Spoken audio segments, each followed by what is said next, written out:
My name is Talia Merrick, the woman who fled New York while pregnant, just to protect my daughter from a man who didn't want to be a father. But 2 years later, in an airport terminal, my little girl looked at him and whispered, "Daddy?" And the world I'd built came crashing down. One word from a child's mouth, and suddenly the past and future flipped upside down. I thought I was strong for walking away. But you know what? It's even harder to turn back, to decide whether to give someone a second chance. Not just with me, but with the daughter he never knew. Before I share my full story, let me know where you're watching from in the comments. Hit like and subscribe if you've ever fought for your family. Trust me, you'll want to hear what happened next. The gate at JFK was crowded with business travelers, all of them in a hurry to be somewhere else.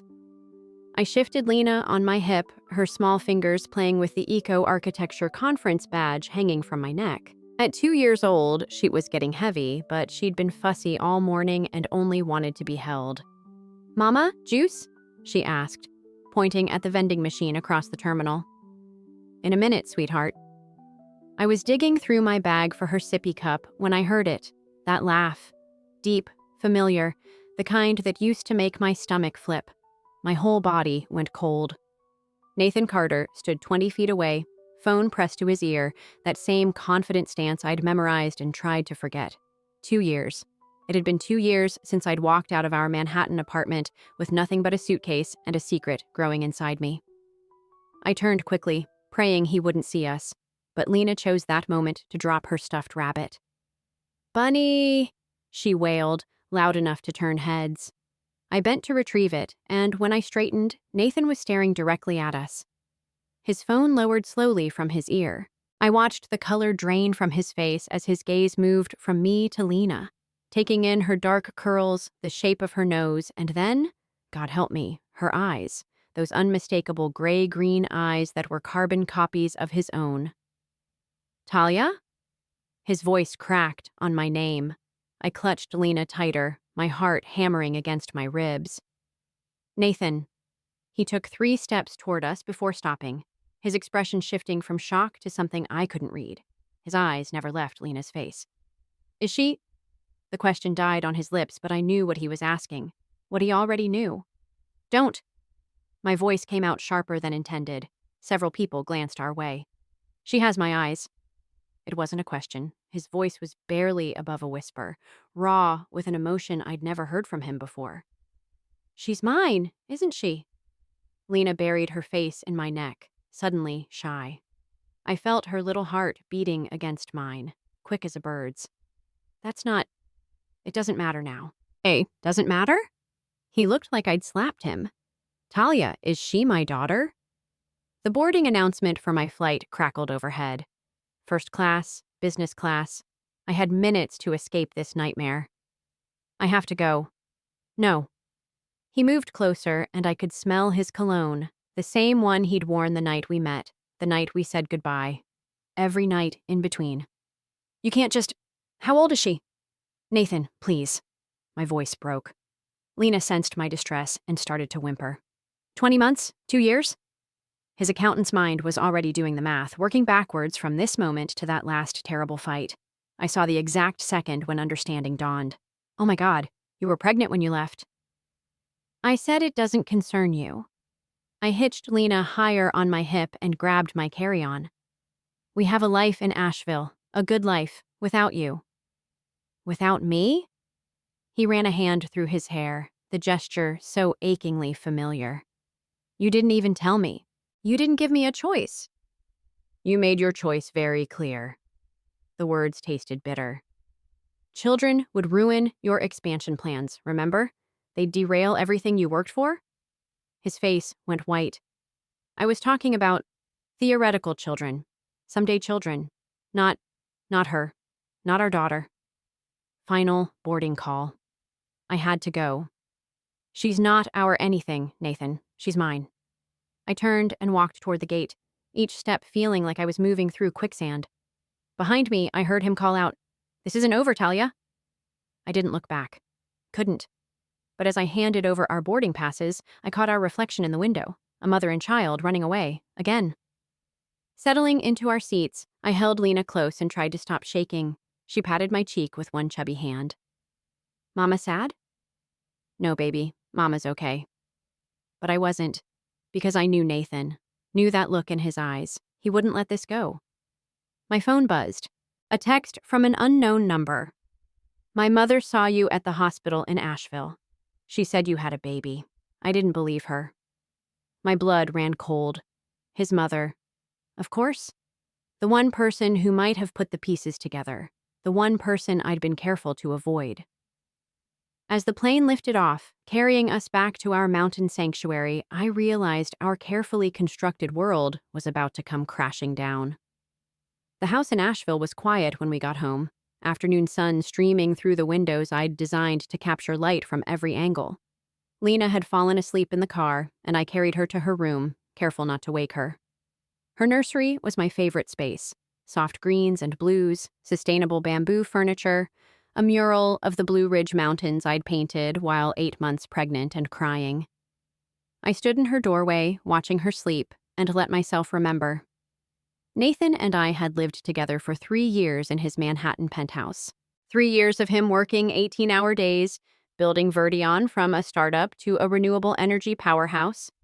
3 years of me trying to build my career while making space for his ambitions. I'd been so in love with him, with his passion, his drive, the way he could light up a room with his vision for a cleaner world. The irony wasn't lost on me. We both wanted to save the planet. He through corporate revolution, me through sustainable spaces where people could actually live.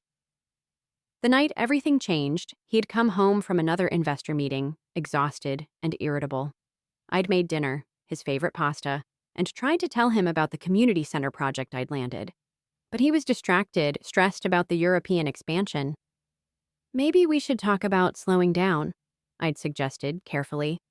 Taking time for us, for a family someday. The look on his face. God, I'll never forget it. Like I'd suggested he give up breathing. Family? Talia, do you have any idea what's at stake here? We're on the verge of changing everything. Children would... Christ, they'd ruin everything. Derail every plan. I can't even think about that for the next decade. A decade. He'd mapped out 10 more years without even considering what I might want. I wasn't saying tomorrow, I'd whispered. Just someday. Someday isn't in the business plan. He'd actually laughed, cold and dismissive. You knew who I was when we met, what I was building. Why would you want to complicate that? Complicate. Like a family with me would be a complication. I'd found out I was pregnant 2 weeks later. Sat on the bathroom floor, staring at 3 positive tests, knowing with absolute certainty that I couldn't tell him. Couldn't watch him look at our child the way he'd looked at me that night. Like an inconvenience, a derailment, a mistake in his perfect plan. My phone rang, pulling me back to the present. My father. Talia, sweetheart. His voice was strained. I just had a very interesting visitor. My stomach dropped. Dad, no. Nathan Carter stood in my greenhouse for an hour, asking about you, about Lena. A pause. I didn't tell him anything he didn't already know, but, honey, he knows. I sank onto my bed, head in my hands. What did he want? The truth, I think. He looked like a man who'd just discovered he'd lost something he never knew he had. He didn't lose anything. He chose his company over a family. I just made the decision easier for him. Did you, though? My father's voice was gentle. He'd never pushed, never questioned my choice to raise Lena alone, but I heard the doubt now. Or did you make the decision for him? After we hung up, I pulled out the letter I'd never sent, kept in a drawer beneath old sketches and fabric samples. My handwriting was shaky, tear-stained. Nathan, I'm pregnant. I'm scared. I'm alone. You said children would ruin everything, and maybe you're right. Maybe that's why I'm on a plane to Asheville instead of telling you this in person. I love you. I love our baby. But I won't let you look at us the way you looked at me that night, like we're standing between you and your dreams. We deserve better. We deserve someone who sees us as the dream. I'd written it at the airport, planning to mail it from Asheville. Give him the choice at least. But standing at the mailbox, hand trembling, I'd thought of my own childhood. A father too busy building his career to notice his daughter.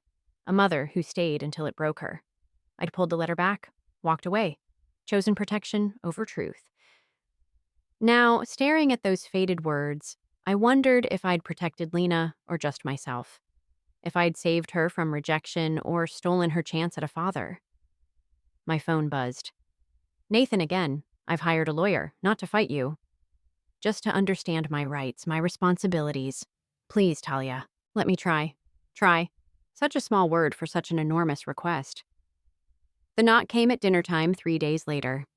Lena was in her high chair, cheerfully painting her face with sweet potato puree. I knew who it was before I opened the door. Nathan had that particular way of knocking, confident and expectant. He stood on my porch in a wrinkled button-down and jeans, looking nothing like the polished CEO I'd left in New York. Dark circles rimmed his eyes. I drove all night. You can't be here.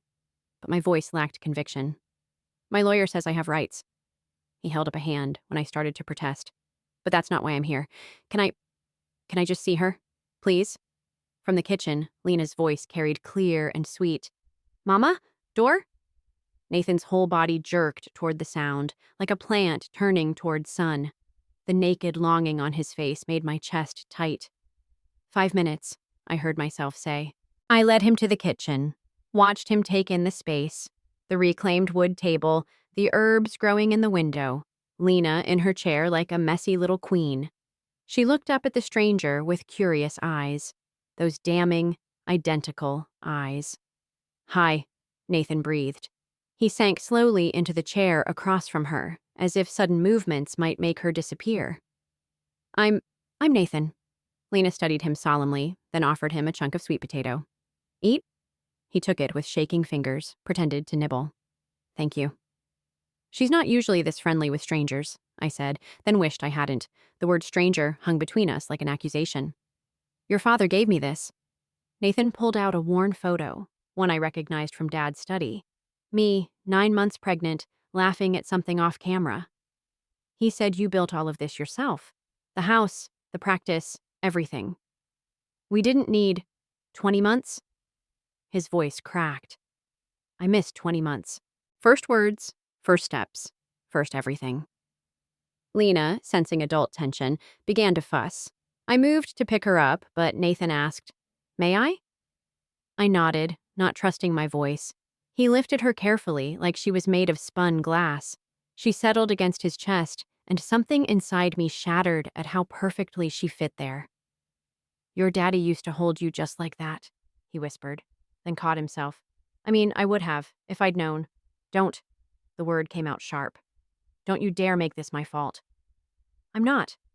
He swayed gently, and Lena's eyes drooped. I'm just processing. The last time I saw you, we were talking about that horrible fight. You were crying. I let you walk out. And you were carrying her. You were very clear about your priorities. I was an idiot. The admission came easily, like he'd been practicing. But Talia, you knew me. Knew I said stupid things when I was stressed. Why didn't you give me a chance to be better? The truth? Because I was terrified. Because my mother had given my father chances for years and it had slowly killed her spirit. Because protecting Lena felt more important than being fair. I need to show you something. I retrieved the letter from my bedroom, handed it over with trembling fingers. I almost sent this. He read it while still holding Lena, his face cycling through a dozen emotions. When he looked up, his eyes were wet. You were at the airport, pregnant and alone at the airport writing this. I couldn't risk it, couldn't risk her. Risk what? That I'd want you to, that I'd ask you to. He couldn't even say it. Talia, is that what you thought? That I'd want you to end it? I thought you'd see her as an obligation, a problem to be managed. I couldn't let her grow up feeling like she was in the way of your real life. Nathan looked down at Lena, sleeping peacefully against his chest. She's perfect. How could anyone see her as anything but perfect? My phone rang. Unknown number, but the area code was familiar. Nathan's mother. You should answer that, he said quietly. She's been trying to reach you for months, ever since she saw you at the hospital that day. I let it go to voicemail, but the damage was done. The secret was fully out, spreading through channels I couldn't control. "What happens now?" I asked. Nathan stood carefully, transferred Lena to my arms with infinite gentleness. "Now I learn how to be a father, if you'll let me." The hope in his voice nearly undid me, but hope was dangerous. I'd built this life on its absence. "I don't know if I can." "Then I'll wait until you do." He headed for the door, paused. "I'm staying at the Hampton Inn, room 242, when you're ready." After he left, I held my daughter and wondered if ready was something I'd ever be. The Hampton's Inn sat on the outskirts of town, a generic box of temporary lives. I'd driven past it 100 times, never imagining I'd be standing outside room 242 at midnight, rain soaking through my jacket. I knocked before I could lose my nerve. Nathan opened the door in sweatpants and an old Verdion t-shirt, looking younger than his 33 years. "Talia, is everything okay? Is Lena?" "She's with my neighbor. I couldn't sleep." I pushed past him into the room. It was sparse, just his laptop and a few files scattered on the desk, but on the nightstand sat a photo I recognized, one of us from 3 years ago, laughing at some company picnic. "You kept that?" "I kept everything." He ran a hand through his hair. "Coffee? It's terrible, but it's hot." I nodded, needing something to do with my hands. While he fussed with the machine, I noticed the files on his desk. Legal documents, custody information for North Carolina. "You're really doing this?" He followed my gaze. "Research, that's all. I told you. I'm not here to fight you." "Then what are you here for?" "To understand. To know my daughter. To figure out how we got here." He handed me the coffee, our fingers brushing. That familiar electric spark made me step back. "Talk to me, Talia. Really talk to me. Not about lawyers or rights or blame, just why?" "You know why." I know what I said. One stupid night, stressed out of my mind, saying things I didn't mean, but you knew me better than anyone. Why did that one moment outweigh everything else? The coffee burned my tongue, but I welcomed the distraction. Because it wasn't one moment. It was 3 years of moments. 3 years of coming second to Verdion. 3 years of just one more deal, and after this expansion, and when things calm down. "That's not my birthday dinner. You remember? The one you missed because Singapore called?" His face fell. "I sent flowers." "Our anniversary. The vacation to Asheville we planned for months." "The investor meeting came up. The baby shower for your sister. Christmas morning with your family. The architecture award ceremony that meant everything to me." My voice cracked. "You sent your assistant to that one. Your assistant, Nathan." He sank onto the bed, head in his hands. I was building something. For us, I thought. No. You were building something for you and I was just furniture. Something that would be there when you finally had time to notice. That's not true, isn't it? I set down the coffee, suddenly exhausted. When was the last time before that fight that we talked about the future? Our future, not Verdion's. The silence stretched between us. Answer enough. I found out I was pregnant. And all I could think was that this baby would grow up the way I did, waiting for Daddy to come home, making excuses for missed recitals and forgotten promises. Learning that love meant accepting whatever scraps of attention someone could spare. "Talia?" My mother did it for 20 years. Smiled and understood and made excuses until she didn't recognize herself anymore. I wouldn't do that to Lena. Wouldn't teach her that love meant settling for less than everything. Nathan looked up, eyes red. "So you took her away. Didn't even give me the chance to be different. Because you'd already shown me who you were, and I believed you." My phone buzzed. The babysitter. Lena was crying, asking for me. "I have to go." "Wait." He stood, crossed to me in 2 strides. "You're right. About all of it. I was selfish and blind and took you for granted. But Talia, that was 2 years ago, before I knew what I was losing. Before her. People don't change, Nathan." "Don't they?" He gestured to himself, the sparse room, the life he'd put on hold. "I'm here, aren't I? In a highway motel in North Carolina instead of the Beijing office where I'm supposed to be. I've cleared my calendar indefinitely. Do you know what that means for someone like me?" I did. For Nathan, an unclear calendar was like a missing limb. One chance, he said quietly. Not for us. For her. Let me prove I can be the father she deserves. Another text. Lena wasn't settling. I'll think about it. I headed for the door, paused. She likes butterflies. And the color yellow. Sweet potatoes, obviously. She's afraid of loud noises but loves thunderstorms. My voice broke. She asks about her daddy sometimes. I never knew what to say. Tell her he's trying to find his way home. I left before he could see me cry, drove home through empty streets, my heart a contradiction of hope and terror. The pediatric ward at Mission Hospital smelled like disinfectant and fear. Lena's fever had spiked to 104 in the middle of the night, and I'd called Nathan without thinking, his number already programmed from his texts. He'd arrived before the ambulance somehow, stood in my driveway in pajamas and mismatched shoes, car keys clutched like a lifeline. Now he paced the waiting room while I held Lena, trying to keep her calm as they prepared to run tests. She was listless, whimpering, so unlike my vibrant little girl. Hey, sweet pea. Nathan knelt beside us, voice gentle. You're being so brave. Lena turned toward his voice, reached out one small hand. He took it without hesitation, and she curled her fingers around his thumb. Daddy? The word was barely a whisper, but it echoed like thunder. Nathan's face crumpled. He looked at me, asking permission I didn't know how to give. But Lena was already pulling him closer, some instinct recognizing what I'd tried to hide. Yeah, baby girl, Daddy's here. The nurse called us back. Nathan started to let go, but Lena clung tighter. No, Daddy come. Can he? I asked the nurse, who nodded. What followed was the longest 3 hours of my life. Nathan held Lena through blood draws and x-rays, sang silly songs during the scary parts, never once let go of her hand. I watched him transform from the driven CEO I'd known into something softer, fundamental, paternal. You're good with her, I said as we waited for results.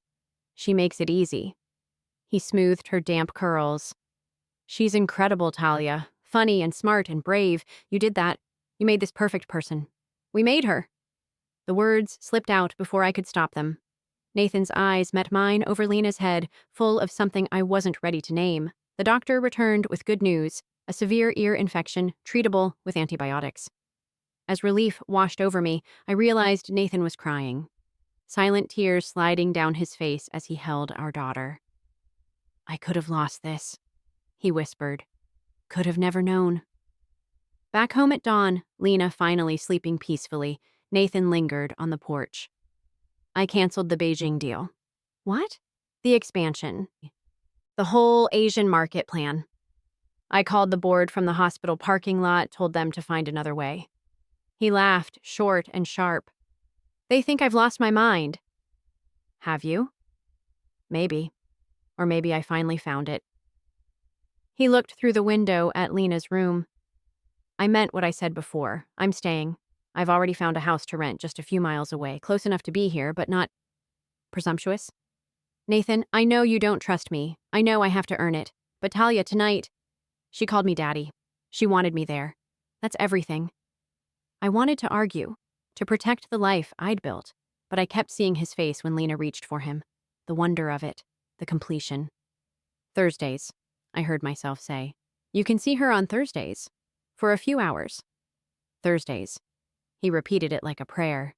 Thank you. She naps at 1. Don't give her juice after 4 or she won't sleep. She's allergic to strawberries. When she's upset, she likes to be rocked, but not too fast. And Nathan? I met his eyes. If you disappoint her, if you make promises you don't keep, if you choose work over her even once, we're done. No lawyers, no fights. We just disappear. I won't. You did before. That was before I knew what I was choosing. He started down the steps, paused. I know you think people don't change, but Talia, I've spent 2 years with a hole in my chest I couldn't name. Now I know what was missing. I won't risk losing it again. I watched him drive away as the sun came up, painting the mountains gold. Inside, Lena slept peacefully, unaware that her world had just shifted on its axis. My phone buzzed. A text from Nathan. Already counting the hours until Thursday. Despite everything, I smiled. Maybe people could change. Maybe the man who'd missed my birthday dinner could become the father who'd hold his daughter through the scary parts. Maybe. But trust? That would take more than one night in a hospital. That would take time I wasn't sure I had to give. The conference room at Verdion's proposed North Carolina site hummed with nervous energy. Nathan stood at the head of the table, presenting plans for a carbon-neutral campus that would employ 500 people. I sat with the other contracted architects, trying to look professional while my heart hammered. The building needs to be more than sustainable, Nathan was saying. It needs to prove that environmental responsibility and business excellence aren't mutually exclusive. That's why I've asked Talia Merrick of Merrick Sustainable Design to lead the project. Heads turned. My small firm was known locally, but hardly the obvious choice for a project this size. Ms. Merrick has an innovative approach to biophilic design that aligns perfectly with our vision. His eyes met mine briefly, if she's willing. After the meeting, I cornered him in the hallway. You can't just hand me contracts because of Lena. I'm not. He pulled out his tablet, showed me a presentation. This is the research my team did on regional firms. You were already their top choice. I just agreed with them. I studied the data, saw my work compared favorably to firms 3 times our size. Oh, give me some credit, Talia. I wouldn't risk a $40 million project on sentiment. He paused. Though I'd be lying if I said I wasn't happy about the excuse to work with you. This is professional. Only professional. Of course.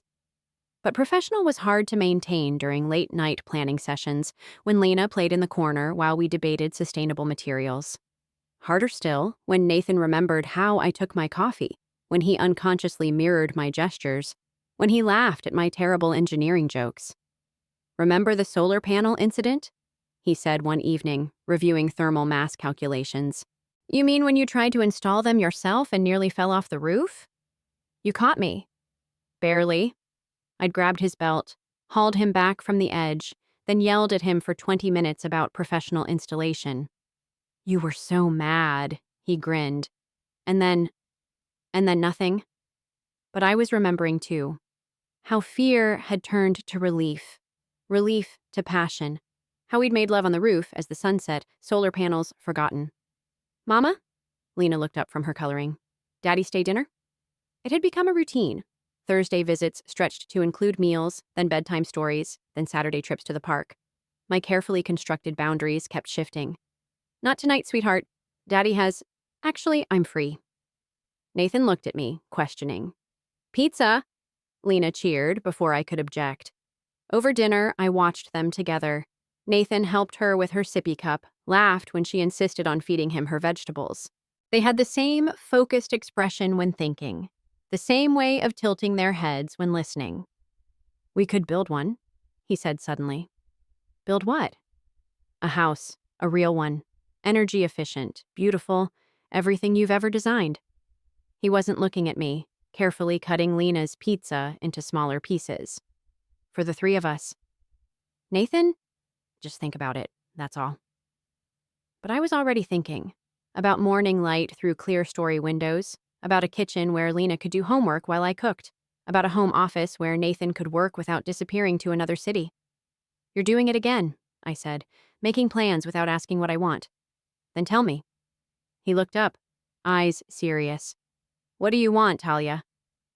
I wanted to trust him, wanted to believe the man who'd canceled Beijing was here to stay, wanted to stop being afraid. Time, I said finally. I need time. Time I have. He smiled, then turned to Lena. Bath time, princess? Bubbles. As he carried her upstairs, chatting about rubber ducks, my phone rang. Unknown number. Talia? This is Janelle Morrison. My blood chilled. Nathan's ex.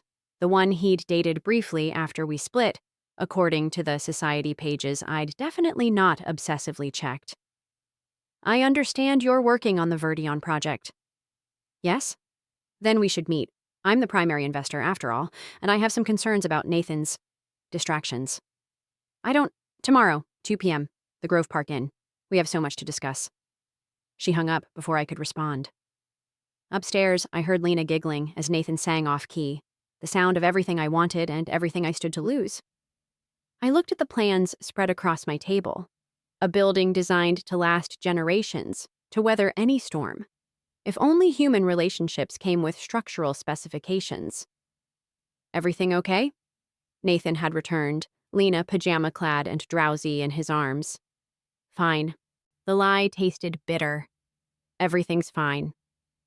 The Grove Park Inn terrace overlooked the mountains, but I couldn't appreciate the view. Janelle Morrison sat across from me, every inch the venture capitalist in her designer suit and predatory smile. "You're prettier than I expected," she said, stirring her martini. Nathan always did like his women, earthy. I bit back my response, waited. "I'll be direct. I have $50 million invested in Verdion's expansion. Nathan's recent distraction threatens those interests." She pulled out her phone, showed me financial projections. Since discovering he has a child, his productivity has dropped 30%. He's missed key meetings, delayed decisions. The board is concerned. "What does this have to do with me?" "Everything. You're the distraction, you and the child." She leaned forward. "I'm prepared to make this simple. Walk away, take the girl, relocate. I'll ensure your firm receives enough contracts to set you up anywhere you choose. Seattle, maybe? Portland? You want me to disappear. I want Nathan focused. He's brilliant when he's not playing house." Her smile sharpened. "Consider it, because if this expansion fails due to his divided attention, I'll pull funding from the North Carolina project entirely. Your firm will be the first casualty." I stood, my hands surprisingly steady. "No? No? Nathan's not a machine. He's a father, and if you can't see that making him whole makes him better at everything else, then you're not as smart as your portfolio suggests." Her face darkened. "You're making a mistake. Maybe, but it's mine to make." I left her there, drove straight to Nathan's rental house. He answered the door in work clothes covered in dirt. "Talia, is Lena?" Janelle Morrison just tried to buy me off. His face went through several expressions before settling on fury. "She what?" I told him everything. Watched him pace his living room like a caged animal, running his hands through his hair. "I'll handle it," he said finally. "By giving up the expansion?" "Nathan, no. This is your dream." "No." He stopped pacing, faced me. "That was my dream, past tense, when I had nothing else to live for but work." He gestured toward the backyard, where I now noticed a small garden taking shape. "My dreams are different now." "Since when do you garden?" "Since I realized Lena should know where food comes from, since I wanted to build something with my hands that wasn't a corporate empire." He took my hand, led me outside. The garden was chaos. Mismatched planters, crooked rows, ambition exceeding skill. But in the corner stood a child-sized greenhouse painted yellow.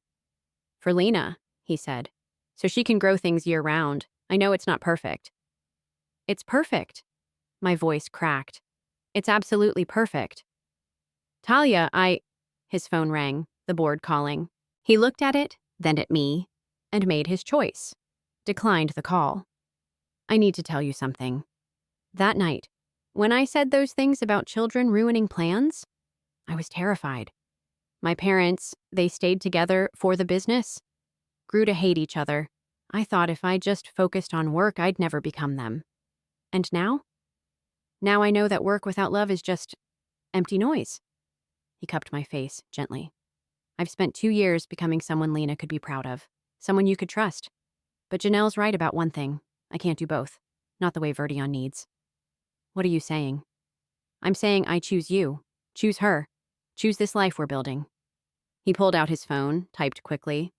"I'm transferring my CEO position to the COO, keeping a board seat and enough shares to have influence, but stepping back from operations." "Nathan, you can't. Already done." He showed me the sent email. "I'll consult, guide strategy, but someone else can live in airports and miss bedtimes." "Your board will revolt. Janelle will pull funding." "Let them. I've got 3 other investors lined up who believe in work-life integration." He smiled. "Turns out, fathers make excellent long-term strategic thinkers. We're motivated by legacy, not just quarterly returns." I kissed him then. Couldn't help it. 2 years of careful distance collapsed as his arms came around me, as I remembered how perfectly we fit. "I love you," he whispered against my lips. Never stopped, never even tried. "I know." And I did. Had known it in the hospital, in late-night planning sessions. In every moment, he chose Lena over easy options. My phone buzzed. A draft of my resignation letter from the Verdion project ready to send. I deleted it. "We're doing this?" I asked. "Really doing this?" "Only if you want to. Only if you're ready."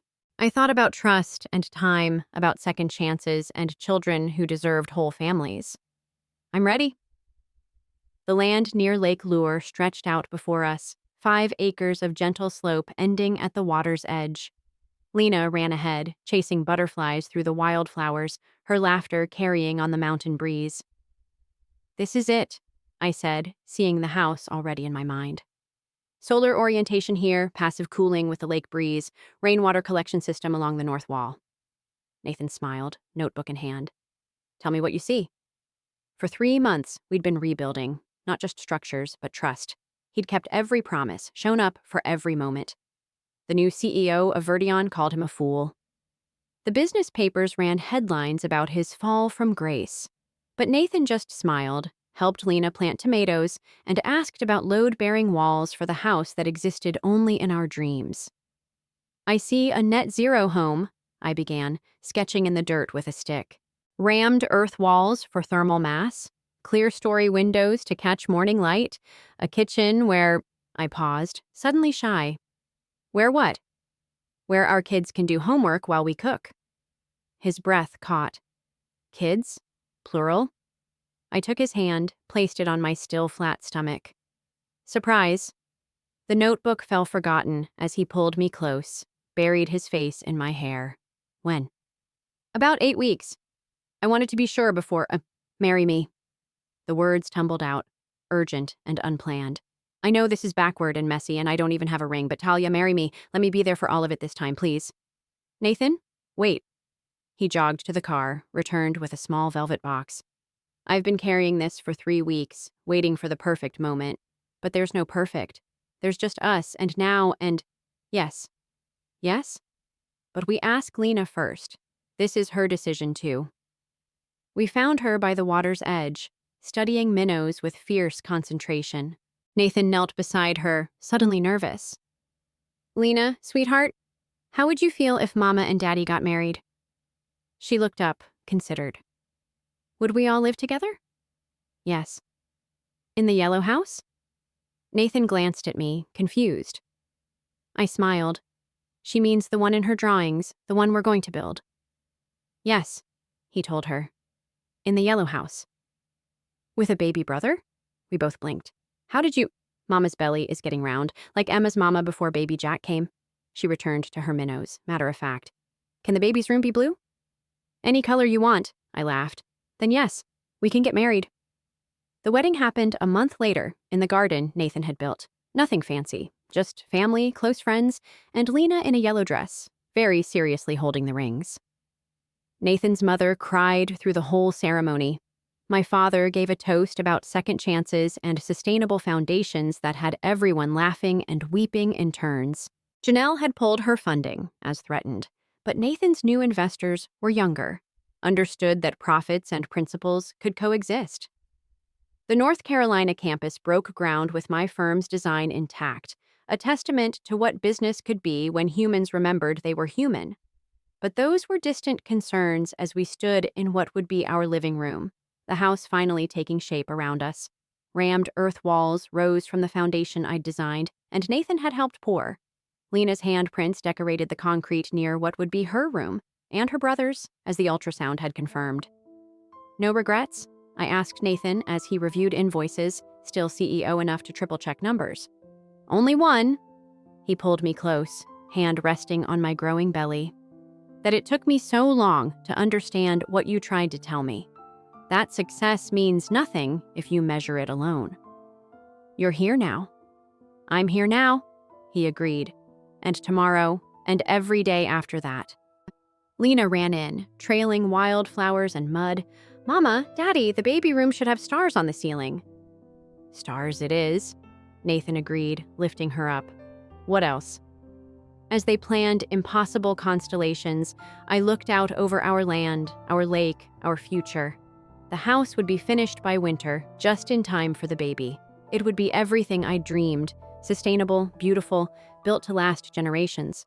But more than that, it would be full of laughter and arguments and muddy footprints, of bedtime stories and burnt dinners and art projects gone wrong, of all the gloriously imperfect moments that make a house a home. I love you, I told them both. Told the baby, which told the mountains and the lake and the house that would hold us all. Love you too, Mama, Lena chirped. Forever, Nathan added, and in his eyes I saw it was true. The evening light slanted through the frame of what would be our west window, painting everything gold. Soon, there would be walls and a roof, systems and finishes. But right now, in this skeleton of possibilities, our family was already home.